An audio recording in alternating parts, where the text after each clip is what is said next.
जय हिंद। Welcome to the study centre. देखिए, आज इस वीडियो में 2014 के प्रीवियस ईयर क्वेश्चन के सीरीज को करेंगे। ठीक है, 2012 और 2013 के प्रीवियस ईयर क्वेश्चन को मैंने पूरा करा दिया है। ठीक है, आप उनको जाकर के देख लें, अलग से प्लेलिस्ट बना हुआ है, आप जाकर के उनको देख लें। और ये जो क्वेश्चंस है प्रीवियस ईयर क्वेश्चन आपके एग्जाम में, ठीक है ना, एग्जाम में आपको बहुत ही ज्यादा बेनिफिट होने वाले हैं। तो देखिए, आज करेंगे क्वेश्चन नंबर 1 से। ठीक है, the first 3 term of an AP respectively are 3y-1, यानी कि फर्स्ट टर्म है 3y-1 एंड सेकेंड टर्म है 3y+5 और यह है 5y+1। ठीक है, ये 3 टर्म है। मान लेते हैं कि यह जो है फर्स्ट टर्म है, ठीक है, A1 और यह है A2 और यह है A3। ठीक है ना, तो यहां से A1, A2, A3, तो यहां से एक बात मैं बताना चाहूंगा कि ये A2 माइनस जब हम A1 करते हैं तो क्या आता है जी, D आता है। ठीक है, उसी तरीके से यहां पे हम जब A3 माइनस A2 करेंगे तब भी क्या आएगा, D आएगा। बोलो आएगा कि नहीं आएगा। ठीक है, तो यहां से अगर हम ये कह दें कि ये मान लो कि ये फर्स्ट था और ये दूसरा इक्वेशन था। ठीक है, तो यहां से D is equal to A2 minus A1 और D is equal to A3 minus A2 है, तो यहां से हम लिख सकते हैं ना A2 minus A1 is equal to A3 minus A2। बोलो लिख सकते क्या, बोलो लिख सकते हैं ना। तो यहां से हम क्या लिखेंगे, इसको लिखेंगे कि यहां से A2 इधर आ जाएगा। ठीक है, और A1 जब इधर आ जाएगा, ठीक है, A1 माइनस में है तो इधर आएगा तो प्लस में हो जाएगा, ये माइनस में इधर आएगा तो प्लस में हो जाएगा। तो ये A2 और A2 क्या हो जाएगा, 2A2 हो जाएगा। ठीक है, और ये इक्वल टू ये हो जाएगा A1 प्लस A3। बोलो होगा कि नहीं होगा। ठीक है, बोलो बात समझ आ रहा है। यानी कि इसका मतलब ये हो गया कि अगर ये A है, ये B है और ये C है, यानी कि first term A, second term B और थर्ड टर्म C है, तो हम यहां से लिख सकते हैं कि सेकेंड टर्म का दुगना, यानी कि ट्वाइस ऑफ सेकेंड टर्म। ठीक है, twice of second term is equal to होता है फर्स्ट टर्म, ठीक है ना, A और थर्ड टर्म C के बराबर होता है। बोलो इतना बात समझ आया कि नहीं आया। ठीक है, तो हम इसके लिए क्या करेंगे, यहां पे वैसे ही इसको देखते हुए हम क्या करते हैं, यहां पे लिखेंगे कि ये जो है सेकेंड टर्म, ठीक है ना, ये जो सेकेंड टर्म है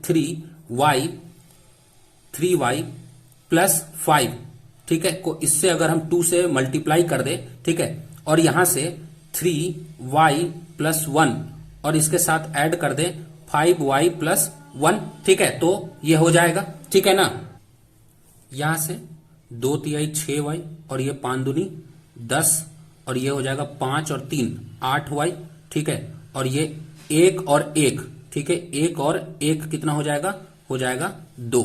ठीक है, फिर उसके बाद ये 6y और ये 8y जब इधर आएगा तो 6y में से 8y जाएगा तो कितना होगा, माइनस का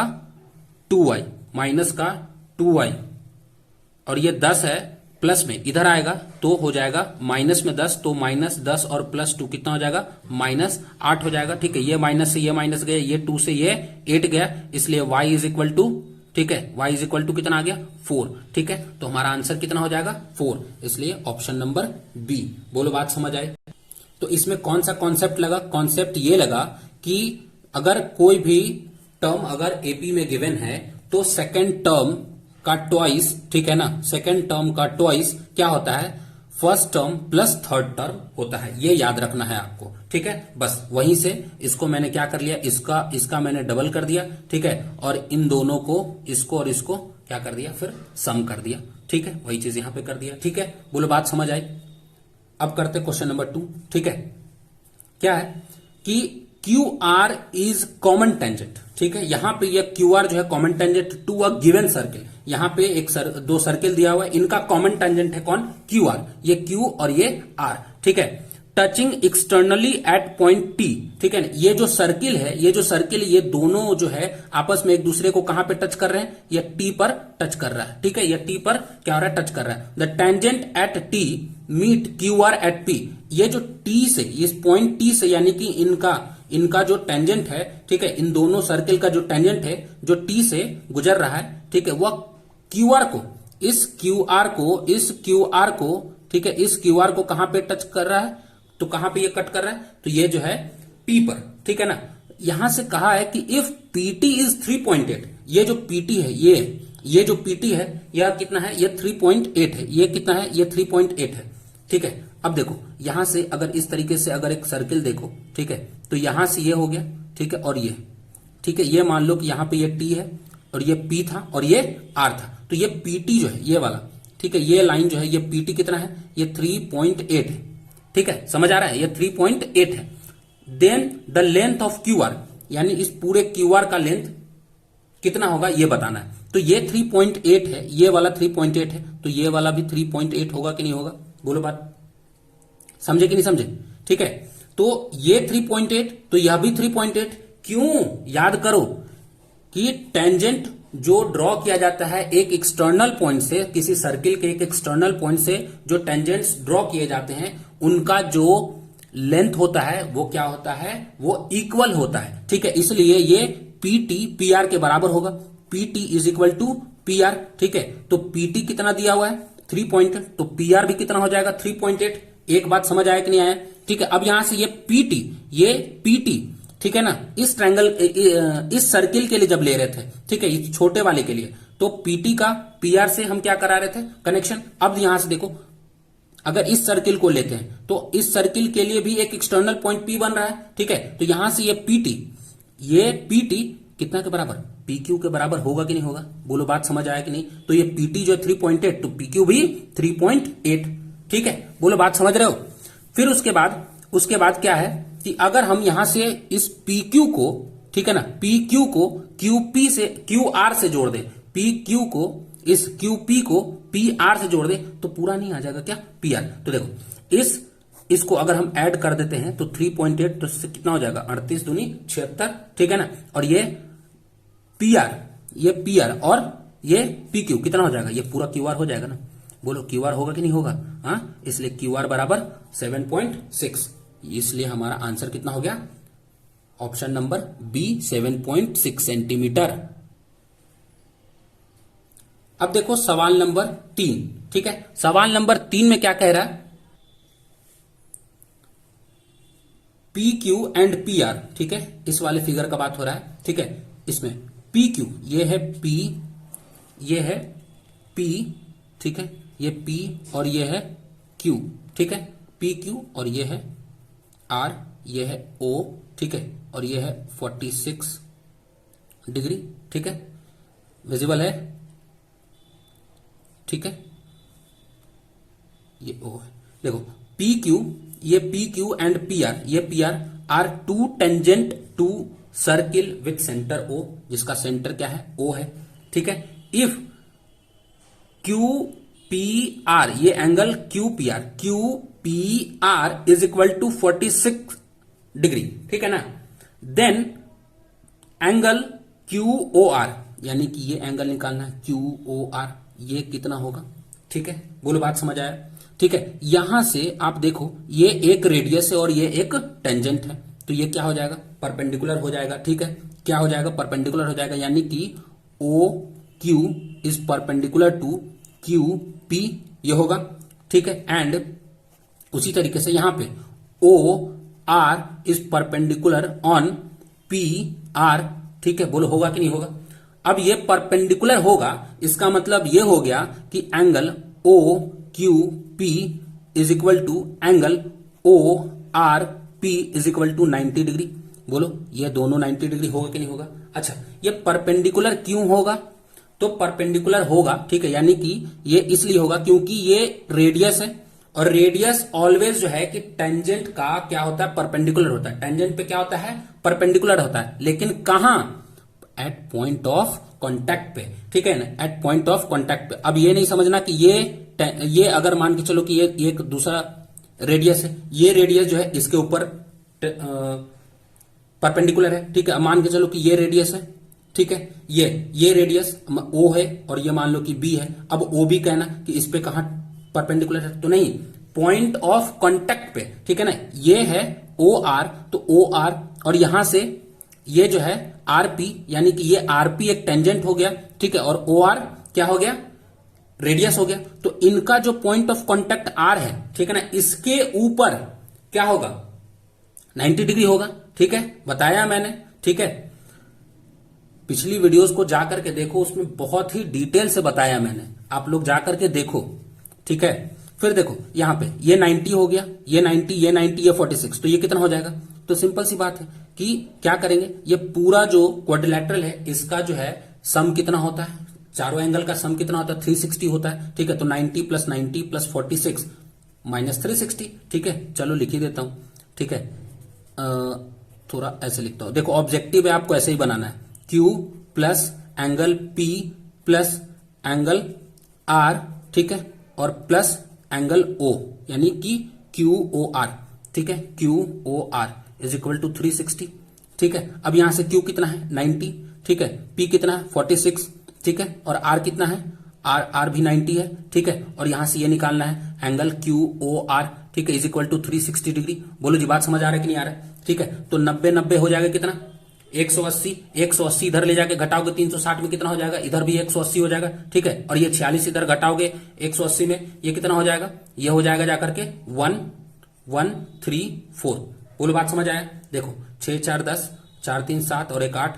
ठीक है, और 180, यानी कि आप कह सकते हो कि angle QOR is equal to 1134। ठीक है, तो इसका आंसर हो जाएगा कितना, 134, यानी 134 डिग्री।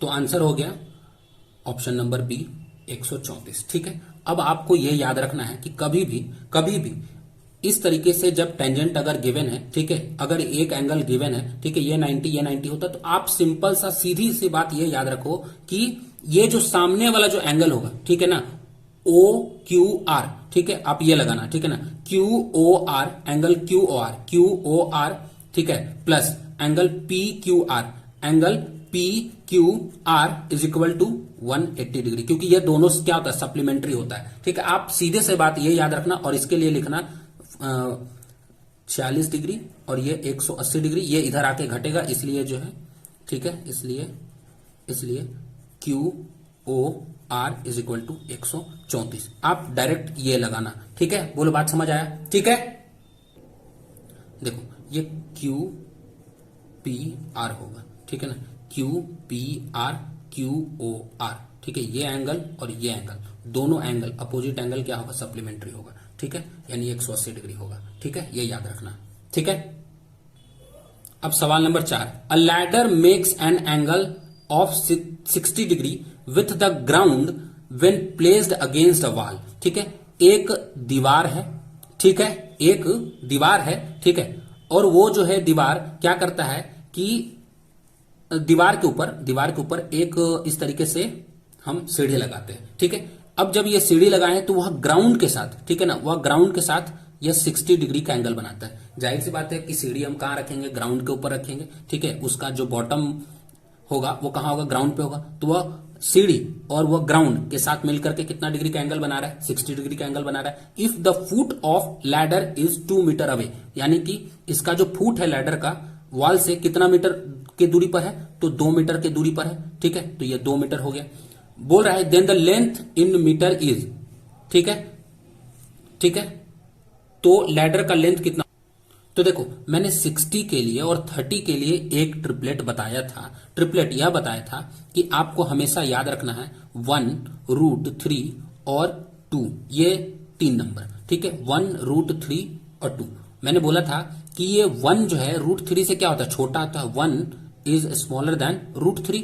ठीक है, समझ आ रहा है कि नहीं आ रहा है, क्योंकि 1 का वैल्यू 1 और √3 का वैल्यू 1.732 होता है। ठीक है, अप्रॉक्स, तो इसलिए ये √3 का वैल्यू क्या होगा, ज्यादा होगा। अच्छा, ये 90 डिग्री होता है, ये 60 है, तो ये ऑलवेज क्या होगा, 30 डिग्री होगा। ठीक है, तो 30 के सामने वाला, ठीक है, या जो है इन दोनों के बीच का सेपरेशन क्या है, बहुत कम होगा, तो ये इसका जो डिस्टेंस होगा वो भी क्या होगा, छोटा होगा। लेकिन ये 60, ठीक है, इस लाइन और इस लाइन के बीच में क्या होगा, इसका फैलाव ज्यादा होगा ना, है ना, फैलाव ज्यादा होगा। 60 डिग्री बोला है तो ये ज्यादा फैलेगा, ये 30 डिग्री बोला है तो ये कम फैलेगा। ठीक है, तो 60 के सामने वाला ये क्या होगा, ये √3 होगा, क्योंकि ये फैलेगा ज्यादा तो इसका लंबाई ज्यादा हो जाएगा, ये कम फैलेगा तो इसका लंबाई कम हो जाएगा। ठीक है, तो ये √3 हो जाएगा, ये 1 हो जाएगा और ये 2 हो जाएगा। ठीक है, बोलो बात समझ आ रही है कि नहीं आ रही है? ठीक है, तो ये ट्रिपलेट आप याद रखना। ठीक है, ये हाइपोटेन्युअस है। ठीक है, और इसको परपेंडिकुलर मानो या बेस मानो, इसको परपेंडिकुलर या बेस मानो। ठीक है, यह एंगल के हिसाब से यह डिसाइड होगा कि कौन परपेंडिकुलर कौन बेस होगा। ठीक है, लेकिन ये फिक्स होगा कि ये जो होगा ना, ये हाइपोटेन्युअस 2 ये फिक्स होगा। ठीक है, हाइपोटेन्युअस 2 जो है क्या होगा, ये फिक्स होगा। ठीक है, अब बात देखो, लैडर का डिस्टेंस पूछा है तो आप देखो आपके हिसाब से, ठीक है, आपके हिसाब से क्वेश्चन के हिसाब से बताया था कि ग्राउंड और लैडर के बीच का डिस्टेंस कितना है, 2 मीटर। लेकिन यहां मेरे हिसाब से कितना है लैडर का और ग्राउंड का डिस्टेंस, तो 1 है। ठीक है, लेकिन क्वेश्चन में क्या बोला है, यही 1 कितने के बराबर है, 2 मीटर के बराबर है। तो 1 बराबर 2, तो 2 बराबर कितना होगा, 4 होगा कि नहीं होगा, बताओ। तो लैडर का डिस्टेंस निकल गया ना, तो इसलिए आंसर हमारा क्या होगा, डी होगा, ऑप्शन नंबर। ठीक है, आंसर होगा हमारा 4। अदरवाइज आप दूसरा चीज भी लगा सकते हो। आप यहां से डायरेक्ट आप लगा सकते थे tan 60 डिग्री। tan 60 डिग्री बराबर ये हो जाता, अगर मान लो ए है, ये बी है, ये सी है ट्रायंगल का। ठीक है, तो क्या हो जाता, यहां से tan 60 लगाते तो आपका ये बेस और परपेंडिकुलर के बीच का रेशियो देता। ठीक है, लेकिन आपको निकालना क्या है, हाइपोटेन्युअस। ठीक है, तो हाइपोटेन्युअस और क्या गिवन है आपको, बेस गिवन है। तो आपको tan 60 नहीं, आपको लगाना पड़ेगा cos 60। ठीक है, cos 60 बराबर क्या होता है, ठीक है, ये होता है बेस बाई हाइपोटेन्युअस। तो बेस कितना हो जाता, CB। ठीक है, ये CB और हाइपोटेन्युअस कितना हो जाता, A और C। बोलो बात समझ आई। फिर उसके बाद cos 60 का वैल्यू 1/2 और यहां से CB ये है 1। ठीक है, और ये है AC। ठीक है, CB 2 था, 2 मीटर। ठीक है, 2 मीटर और AC तो निकालना है। ठीक है, AC इधर आएगा, ये इधर आएगा, तो बताओ यहां से आप लिख सकते हो ना, AC इधर आएगा तो AC बराबर, ठीक है, AC बराबर ये 2 दूनी 4 मीटर हो जाएगा। बोलो बात समझे कि नहीं समझे। ठीक है, तो ऐसे भी निकाल सकते हो। ठीक है, लेकिन ये जो मेथड मैंने बताया, ये बड़े से बड़े क्वेश्चन में आप बहुत आसानी से अगर आप ये याद रखते हो, ठीक है, तो ये देखते ही सवाल लग रहा था अच्छा 1 बराबर 2 तो 2 बराबर 4, आप यहां से मार देते हैं। ठीक है, अब देखो सवाल नंबर 5 करते हैं। ठीक है, if 2 different dice are rolled together, 2 अलग अलग डाइस है जिसको कि फेंका जाता है। ठीक है, the probability of getting an even number on both dice. ठीक है, ठीक है, तो बोथ डाइस यानी दोनों डाइस पे कितना आना चाहिए, इवन नंबर आना चाहिए। अच्छा, तो आप यहां से ये जान लो कि आपका ये क्या है, ये है आपका फेवरेबल आउटकम, है ना, फेवरेबल आउटकम है। तो फेवरेबल आउटकम में क्या बोला है कि दोनों डाइस पे क्या होना चाहिए, इवन नंबर होना चाहिए। यानी कि 1 पे 2 तो दूसरे पे भी 2। ठीक है, या 1 पे 2 तो 4, 2, 6, ऐसा हो सकता है। या हो सकता है कि 4 2 आ जाए, या 4 4 आ जाए, या 4 6 आ जाए, या ये भी हो सकता है कि 6 2 आ जाए, 6 4 आ जाए, या 6 6 आ जाए। बताओ, इतना ही हो सकता है ना, या और हो सकता है आपकी नजर में तो बताना। ठीक है, इतना ही हो सकता है कि पॉसिबल, ये हमारा पॉसिबल आउटकम है। ठीक है, या तो 2 2 आएगा, 2 4 आएगा, 2 6 आएगा, या 4 2। ठीक है, या 1 पे 4 1 पे 4, या 1 पे 4 1 पे 6। ठीक है, या 6 2 या 6 4 या 6 6 आएगा। ठीक है, समझ आ रहा है कि नहीं आ रहा है। यानी कि 1 2 3 और पूरा टोटल कितना हो गया, 12 हो गया हमारा पॉसिबल आउटकम। ठीक है, लेकिन टोटल आउटकम कितना होगा, टोटल आउटकम कितना होगा, तो टोटल आउटकम के लिए आपको फिर वैसे ही मैंने बताया, पिछली वीडियोज में भी बताया। ठीक है, ये ऑब्जेक्टिव है, आपको इस पे कम समय देना है। ठीक है, तो 1 2, ठीक है, इस तरीके से आएगा, या आएगा 1 3, या पहले 1 1 आ सकता है। ठीक है, 1 2 आ सकता है, 1 3 आ सकता है, फिर उसके बाद 1 4 आ सकता है। ठीक है, फिर 1 5, ठीक है, फिर उसी तरीके से 1 6 आ सकता है। ठीक है, या फिर 2 1 आएगा। ठीक है, या 2 2 आएगा। ठीक है, यहां से 2 3 आएगा। ठीक है, इसी तरीके से 2 4 आएगा, 2 5 आएगा, फिर 2 6 आएगा, इसी तरीके से फिर उसके बाद 3 1 3 2 इस तरीके से आता रहेगा। यानी कि 6 यहां से आएगा, 6 यहां से आएगा, यानी कि पूरा 6 तक आता जाएगा। ठीक है ना, 6 1 6 2 इस तरीके से 6 बार। ठीक है, यानी कि पूरा का पूरा 6 6 36 होगा। पूरा का पूरा कितना हो जाएगा, 6 गुना 6। टोटल आउटकम जो होगा, जो टोटल आउटकम होगा, टोटल आउटकम, ठीक है, वो कितना होगा, 6 6 36 होगा। और पॉसिबल आउटकम कितना हो गया, पॉसिबल आउटकम कितना हो गया, ये हो गया 12। बोलो बात समझ आ रही है कि नहीं आ रही है। ठीक है, टोटल आउटकम कितना हो गया, 36। ठीक है, अब यहां से देखो, जब ये टोटल आउटकम 36 हो गया और पॉसिबल आउटकम कितना था, 12 था, तो हमारा जो प्रोबेबिलिटी होता है किसी भी इवेंट का, वो क्या होता है, पॉसिबल आउटकम पॉसिबल आउटकम, ठीक है, by possible outcome by total outcome, ठीक है। अब यहां से पॉसिबल आउटकम कितना था 12 और टोटल आउटकम कितना है, टोटल आउटकम है 36, ठीक है। तो 12 तिया 36 यानी 3 यानी 1/3। बोलो बात समझ आया, आंसर आया 1/3, ठीक है। तो 1/3, लेकिन ऑप्शन में तो 1/3 है ही नहीं, क्या गड़बड़ हुआ। अच्छा देखो ये 1 2 3 4 5 6 7 8 9 ये गिनने में गलती हुआ, तो पॉसिबल आउटकम हमारा 12 है ही नहीं, 9 है, ठीक है। पॉसिबल आउटकम 12 नहीं हमारा 9 है, ये गलती हो गया, ठीक है। तो यहाँ पे 9 होगा, ठीक है। ये पॉसिबल आउटकम 9 होगा, 9/36 होगा, ठीक है। तो 9 चुको 36 यानी 1/4, ठीक है। बच्चों इंसान से गलती होता है, ठीक है। यहाँ काउंट करने में गलती हो गया, ठीक है ना। तो ये 1 2 3 4 5 6 7 8 9, ठीक है ना। तो टोटल हमारा पॉसिबल आउटकम कितना है 9 है, तो 9/36 यानी 1/4, ठीक है। यानी 1/4 ऑप्शन नंबर डी होगा। बोलो बात समझ आई।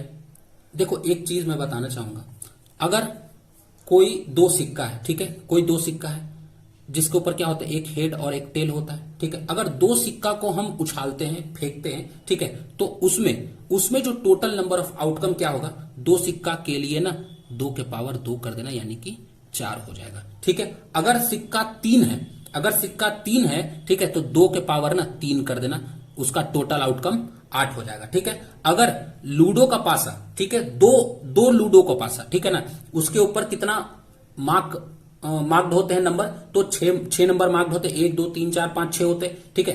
तो अगर 2 पासा को एक बार में फेंका जाता है तो उसका टोटल आउटकम कितना होगा, तो 6 का स्क्वायर हो जाएगा यानी कि 6 छक 36 हो जाएगा, ठीक है। अगर 3 पासा को फेंका जाता है, एक पासे पे 1 2 3 4 5 6 यानी 6 नंबर मार्क्ड हैं, तो उन 3 पासा से, ठीक है, टोटल आउटकम कितना होगा 6 के पावर 3 यानी कि 216। आप ये बात याद रखना इस तरीके को, ठीक है ना, इस चीज को आप याद रखना है आपको, ठीक है। अब देखो क्वेश्चन नंबर 6 करते। A number is selected at random from the number 1 to 30, 1 से 30 तक किसी नंबर को हम एट रैंडम सेलेक्ट करते हैं। The probability that it is a prime number, ठीक है, यानी कि एट रैंडम 1 से 30 का बात कर रहा है, यानी कि टोटल आउटकम, ठीक है, टोटल आउटकम तो कितना हो जाएगा, सिंपल सा बात है 30 हो जाएगा, ठीक है। The probability that it is a prime number, तो प्राइम नंबर क्या क्या हो सकता है, तो प्राइम नंबर हो सकता है 1, ठीक है, 2 3 5 7, फिर उसके बाद 11, ठीक है, 11 13 फिर 17 फिर 19 फिर 23, ठीक है, उसी तरीके से फिर 29। बोलो बात समझ आ रही है। तो ये हो गया हमारा पॉसिबल, ठीक है, कि ये जो है कि प्राइम नंबर यही पॉसिबल है कि हमारा इतना ही नंबर जो है कि आ सकता है, ठीक है ना, प्राइम में, ठीक है। 1 से 30 तक के बीच में यही प्राइम नंबर हो रहा है, ठीक है। तो अब आप यहां से लिख सकते हो कि पॉसिबल आउटकम, ठीक है, पॉसिबल आउटकम कितना हो जाएगा, तो आपके लिए पॉसिबल आउटकम हो जाएगा 10, ठीक है। तो आपको पता है प्रोबेबिलिटी ऑफ किसी भी इवेंट का क्या होता है, तो possible outcome by total outcome, ठीक है। Total outcome is equal to 10/30 यानी कि ये 0 से 0 गया यानी कि 1/3 यानी कि ऑप्शन नंबर सी। बोलो बात समझ आया। ऑप्शनल क्वेश्चन यानी ऑब्जेक्टिव वाले क्वेश्चन को आपको जल्दी जल्दी हल करना होगा, इतना भी नहीं लिखना होगा। आपको यहां से देखना था 30 और यहाँ पे प्राइम नंबर ये लिखने थे 2 3 4 5, या उंगली पे भी ऐसे ऐसे काउंट कर सकते थे 2 3 5 7 11 13 17 19 23 और 29 यानी 10 हुआ, तो 10/30 और इसको काटेंगे 1/3 ऐसे लिखेंगे, ठीक है।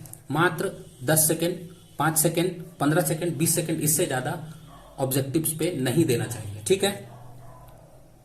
अब क्वेश्चन नंबर 7 करते हैं, ठीक है। If the point A x और ए कितना है x2 है, b कितना है -3 -4 है और c है 7 -5 are collinear, then the value of x is क्या होगा। देखो ये सवाल को तो हल करना पड़ेगा एरिया ऑफ ट्रायंगल से, ठीक है, जो कि आपने पढ़ा नहीं है, ठीक है। तो आप जानो देखो बात कर रहा है कोलिनियर का, ठीक है। एक पॉइंट ए है, बी है और सी है, ए बी सी, ठीक है। अब कोलिनियर होगा, बताओ कोलिनियर होगा यानी कि तीनों एक ही लाइन पर होगा, कॉमन लाइन पर होगा, ठीक है। तो कोलिनियर होगा तो इससे मान लेते हैं कि इससे बनने वाला जो ट्रायंगल है, ठीक है, ये 3 पॉइंट से जो ट्रायंगल बना उसका एरिया क्या होगा? तो एरिया 0 होगा कि नहीं होगा? बोलो एरिया 0 होगा ना। तो उसका जो एरिया होगा, area of triangle A B C, ये क्या होगा? 0 होगा, ठीक है। Area of triangle is equal to क्या होगा? 0 होगा, ठीक है। तो हम यहां से क्या करेंगे, एरिया ऑफ ट्रायंगल वो कोऑर्डिनेट वाला, ठीक है। हालांकि इस साल वो आ नहीं रहा है लेकिन फिर भी यहां पे सवाल है तो बता देता हूं, ठीक है ना। तो हाफ कल भी मैंने बताया था, ठीक है ना। इसका फॉर्मूला को याद रख लेना। x1, ठीक है, 1 2 3 से स्टार्ट करना, ठीक है। पहले 1 तब 2 तब 3, ठीक है। तो x1 y2 माइनस y3, ठीक है। x बाहर रहेगा, ठीक है। फिर प्लस x2, ठीक है। अब यहां से 2 से स्टार्ट किए तो फिर 3 y3 माइनस y1, ठीक है। फिर उसी तरीके से plus x3 y1 minus y2, ये याद रखना होगा, ठीक है। बोलो अब ये जो एरिया होगा वो क्या होगा? 0 होगा। ये जो एरिया होगा ये 0 होगा। अब सारे पॉइंट को ना हम एक एक करके नहीं यहां पे पुट करेंगे, ठीक है। जब अच्छा देखो ये 1/2 इधर तो मल्टीप्लाई में इधर आएगा तो 0 की तरफ तो क्या हो जाएगा? 0 हो जाएगा, ठीक है। तो x1 का वैल्यू क्या है? ये x1 है, ये y1 है, ठीक है। उसी तरह से x2 y2 x3 y3, ठीक है। तो यहां से x1 कितना है? x ही है, ठीक है। y2 कितना है? y2 ये है -4, ठीक है, -4। और y3 कितना है? y3 है -5, ठीक है। तो माइनस माइनस क्या हो जाएगा? प्लस हो जाएगा, ठीक है। और x2 कितना है? यहां पे है माइनस में 3 है, ठीक है। और y3 कितना है? y3 है माइनस में 5 है, ठीक है। ये माइनस y1 यानी ये 2 हो जाएगा, ठीक है। x3 कितना है? 7 है, ठीक है। और यहां से y1 हो जाएगा जाकर के यहाँ 2, और y2 कितना है? y2 है माइनस में 4 यानी माइनस माइनस प्लस हो जाएगा, ये 4 हो गया, ठीक है। बोलो बात समझ आए? देखो तो -5 + 4 कितना हो जाएगा? 1 हो जाएगा, और 1 इंटू एक्स हो जाएगा x, ठीक है। और ये 5 और 2 7 माइनस माइनस प्लस हो जाएगा, ठीक है। तो -5 और -2 -7 और -3 तो 7 के 21 और माइनस माइनस प्लस हो जाएगा 21 हो जाएगा, ठीक है। और 4 और 2 6 कितना हो जाएगा? 6 और 6 गुना 7 कितना हो जाएगा? 7 6 42 इज इक्वल टू 0, ठीक है। 21 और 42 कितना हो जाएगा? 63। और ये इधर आएगा 0 की तरफ 63, तो क्या हो जाएगा? x का बराबर हो जाएगा माइनस में 63। ये हो जाएगा आपका आंसर, x का वैल्यू, ठीक है। और ये पूछा था value of x is equal to -63 यानी option number A. The number of solid, question number 8 कर रहे हैं। The number of solid sphere, ठीक है ना, यानी कि कितना सॉलिड स्फेयर, ठीक है। ईच ऑफ डायमीटर, जिसका डायमीटर जो एक स्फेयर है, ठीक है, एक स्फेयर है जिसका डायमीटर कितना है? 6 सेंटीमीटर है, ठीक है। Can be made by melting a solid metal cylinder of height 45 centimetre, ठीक है ना। एक सिलेंडर है, ठीक है, एक सिलेंडर है जिसका हाइट कितना है? वह है 45 सेंटीमीटर, ठीक है। इसका हाइट कितना है? यहां से यहां तक कितना है? यह 45 सेंटीमीटर है, ठीक है। और इसका जो डायमीटर ये 4 है, यानी कि इसका जो रेडियस होगा वो कितना होगा? 2 सेंटीमीटर होगा, ठीक है। इसका रेडियस कितना होगा? 3 सेंटीमीटर होगा, ठीक है। अब इस सिलेंडर से पिघला करके ऐसा ऐसा कितना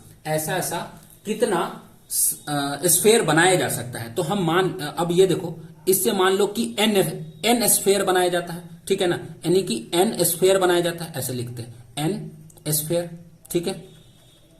एन स्फेयर कितना से? तो एक सिलेंडर से, ठीक है। बोलो तो इसका वॉल्यूम, एन स्फेयर का वॉल्यूम और एक सिलेंडर का वॉल्यूम, बोलो बराबर होगा कि नहीं होगा? ठीक है। तो हम यहां पे ऐसे लिख लेते हैं, ठीक है ना, कि आप यहां से समझना, ठीक है ना। इसका जो रेडियस था इसको मान लेते हैं कि ये R1 है इज इक्वल टू 3 सेंटीमीटर, किसका? स्फेयर का, ठीक है। और इसका रेडियस को मान लेते हैं कि ये R2 है इज इक्वल टू 2 सेंटीमीटर, ठीक है। बोलो बात समझ आ रहा है कि नहीं आ रहा है? तो यहां से हम लिखेंगे n into volume of one sphere is equal to volume of cylinder. बताओ एन नंबर निकालना है कि आखिर कितना वैसा स्फेयर है। तो मान लेते कि एन स्फेयर है, तो एन इज इक्वल टू कितना हो जाएगा? एन इज इक्वल टू नहीं हो जाएगा volume of cylinder by volume of one sphere, बोलो होगा ना। ठीक है, अब देखो यहां पे वॉल्यूम ऑफ सिलेंडर कितना हो जाएगा, तो ये हो जाएगा पाई आर, ठीक है, आर कितना है, R2 है, ठीक है, आर स्क्वायर एच होगा, बोलो होगा कि नहीं होगा। वॉल्यूम ऑफ सिलेंडर कितना होता है जी, पाई आर स्क्वायर एच होता है कि नहीं होता है, ठीक है। और वॉल्यूम ऑफ स्फीयर कितना हो जाएगा 4/3 पाई आर क्यूब, यानी आर यहां पे कितना है R1 है, ठीक है, तो ये R1 पाई R1 का ये हो जाएगा क्यूब, बोलो बात समझ आ रहा है। तो वॉल्यूम ऑफ स्फीयर होता है पाई आर 4/3 पाई आर क्यूब, ठीक है, 4/3 पाई आर क्यूब होता है, ठीक है। अब देखो ये पाई, तो ये पाई कैंसिल आउट हो गया, ठीक है, और क्या रहेगा, और कुछ नहीं। अब यहां पे वैल्यू पुट कर देते हैं, ठीक है। तो यहां पे R2 कितना है 2 है, तो 2 गुना 2, ठीक है। H कितना है, H हमारे लिए था कितना 45, ठीक है। और यहां पे ये 4 था, ये 3 था, ये 3 ऊपर चला जाएगा, ठीक है, तो 1 3 ऊपर कर देते हैं, ठीक है। और यहां पे रह जाएगा केवल 4, और यहां पे R1 कितना है, यहां पे 3 है, R1 कितना है 3 है, यानी कि ऐसा कितना 3, तो 1 क्योंकि क्यूब है तो 3 का क्यूब करेंगे तो 3 इंटू 3 इंटू 3, ठीक है। बोलो बात समझ आ रही कि नहीं आ रही। तो 1 2 और ये 2, ठीक है, 2 दूनी 4 से ये एक अकेला 4 कट गया, ठीक है, ये दोनों 2 से एक अकेला 4 कट गया, ठीक है, ये 1 3 से ये 1 3 कट गया, ये 3 3 9 से ये कट जाएगा 5 बार में, ठीक है। यानी कि हम यहां से लिख सकते हैं कि जो n होगा वो हमारा कितना होगा 5, यानी ऐसा स्फीयर इस सिलेंडर से 5, ठीक है ना, यानी कि 5 स्फीयर बनाए जा सकते हैं, 1 2 3 4 5, ठीक है। इस तरीके से 5 स्फीयर बनाए जा सकते हैं एक सिलेंडर से। बोलो जी बात समझ आई कि नहीं आई। तो हमारा इसका जो आंसर होगा ऑप्शन नंबर बी, ठीक है, यानी 5। वीडियो कैसा लगा कमेंट करके जरूर बताएं, और आपने मुझे इतना समय दिया इसके लिए धन्यवाद।